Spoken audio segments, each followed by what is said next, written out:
Sí, bueno, ¿qué pasa con Fidel Castro, la muerte de Fidel Castro después de esta semana, digamos, que pasó ya hace unos días que Fidel Castro murió a los 90 años?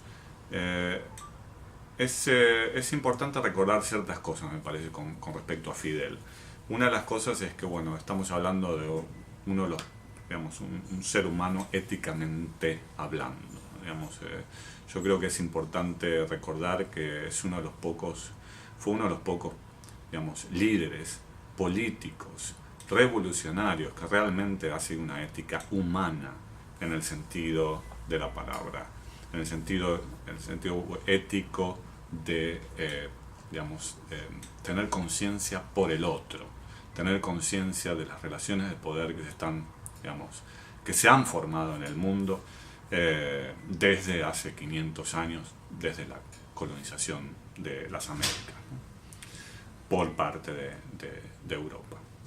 Entonces es la muerte de un ser humano, éticamente hablando, que eso hace de que nos recuerde esta muerte, de que, bueno, digamos, las lecciones de vida que nos ha dado Fidel Castro, así mismo como otros grandes políticos como Hugo Chávez, en su momento, de que, bueno, estamos ante una situación bastante extrema a nivel mundial, en el sentido del medio ambiente, que Fidel Castro era muy, muy consciente de que, bueno, digamos, si no cambiamos el sistema capitalista, el sistema, digamos, imperialista, donde el capital necesita tener nuevos territorios, por eso las guerras en Medio Oriente, entre otras cosas, las injerencias en América Latina también por parte de Estados Unidos y Europa. Si no tomamos conciencia digamos, de este sistema arrasador, de pueblos, de la naturaleza, de los saberes, entonces, digamos, los días de la humanidad están contados. Yo creo que Fidel tenía un, este, un, un buen punto, digamos, para tomar y una buena reflexión al respecto, que no voy a entrar tampoco ahora digamos, en lo que, en sus propias reflexiones. Yo creo que están muy bien dichas por él en otros lados. Pero quiero recalcar en todo esto que la muerte de Fidel es la muerte de uno de los pocos seres humanos éticamente hablando. Y esto también se mostró con la gran cantidad de otros líderes políticos, 140 líderes políticos que firmaron y fueron a Cuba a homenajear a Fidel Castro en su muerte.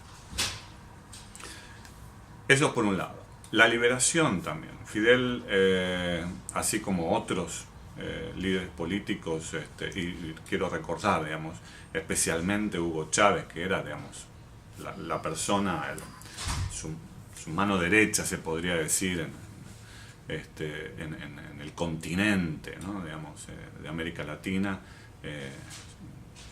digamos, se trata de la liberación y la emancipación de los pueblos.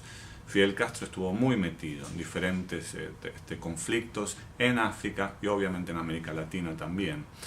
Ayudó mucho, por ejemplo, a Vietnam, ayudó mucho también a otros países, digamos, agobiados por no solo el imperialismo estadounidense, que es una cosa de todos los días, digamos, eso lo podemos ver por televisión, digamos, pero, digamos, agobiado también por las políticas económicas dirigidas por las colonias, digamos, ¿no? Las colonias europeas más que nada, en África, por ejemplo. Hizo un gran aporte a la liberación de Sudáfrica con respecto digamos, al apartheid.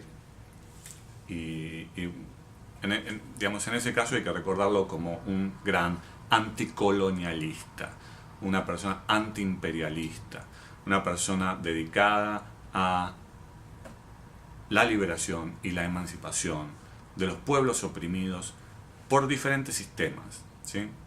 Como el colonialismo, el imperialismo y el capitalismo, que es el sistema que tenemos el día de hoy. Fidel Castro también fue un estratega, un gran estratega. Yo creo que uno de los pocos estrategas a nivel mundial que pudo entender la situación de los pueblos, pudo saber cómo manejar ciertas políticas.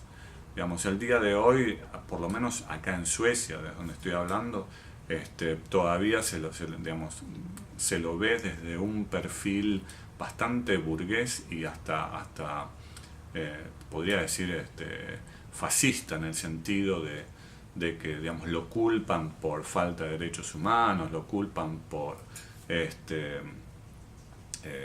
ser un dictador y todo eso, al mismo tiempo que Europa está, digamos, apoyando dictaduras terribles como Arabia Saudita, dictaduras terribles como las que pasaron en América Latina. Y yo creo que digamos, es lo que se dice en inglés, un double standard, ¿no? un estándar doble, digamos, de cómo medir a la gente, ¿no? Digamos, a los políticos.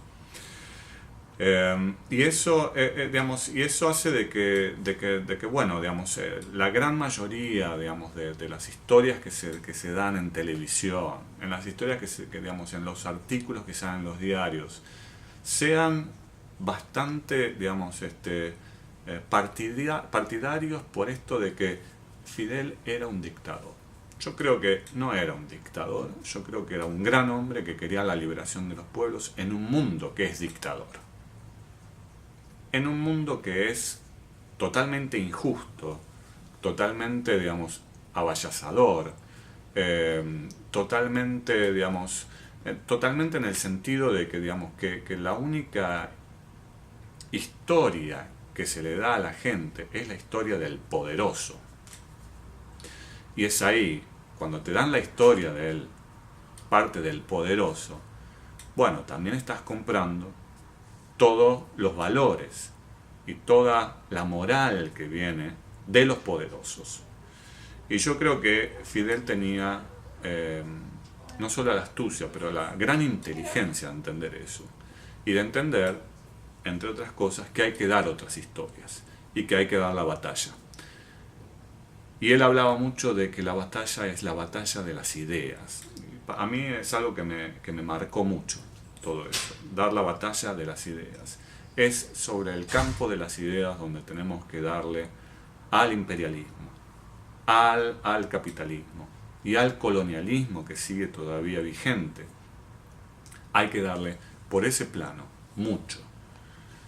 Pero necesitamos, obviamente, formarnos. Y formarnos, entre otras cosas, leyendo a Fidel, leyendo a Hugo Chávez, leyendo a todas estas, digamos, a Rosa Luxemburgo, por ejemplo, leyendo a todas estas gran figuras que aportaron a un pensamiento anticolonial, antiimperialista y anticapitalista. Yo creo que es importante porque, digamos, están formando, entre otras cosas, a los pueblos, digamos, todos estos sistemas devastadores están formando a pueblos y están confundiendo, digamos, al final qué es realmente lo importante. Necesitamos, como decía Fidel Castro, digamos, pensar en que digamos, si seguimos así, los días de la humanidad están contados. Entonces, nuevamente, la batalla sobre las ideas es esencial y eso se tiene que dar así en América Latina, como en Europa, como en todos los continentes del mundo. Muchas gracias.